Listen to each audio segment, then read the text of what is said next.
Hello, I'm Gareth. Welcome to Síolta Chroí. Come on in.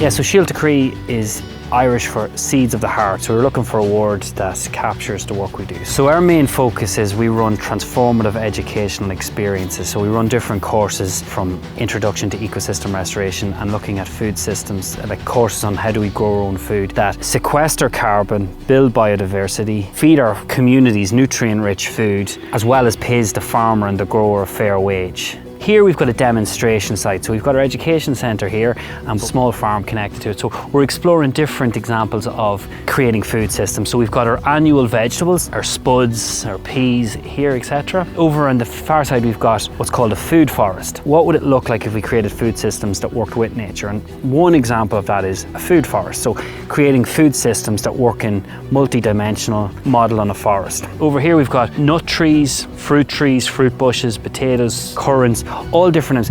It's in 7 layers. There's 7 different tiers to a food forest. And then over here we've got agroforestry. So again, looking at how farmers could potentially plant trees that would actually benefit the farm, benefit their livelihood, but also benefit the animals, benefit the ecosystem function. So yeah, we'd love to have you here at Carrickmacross at Síolta Chroí. You can check out our website. It's www.síoltachroí.ie and email me at gareth@síoltachroí.ie.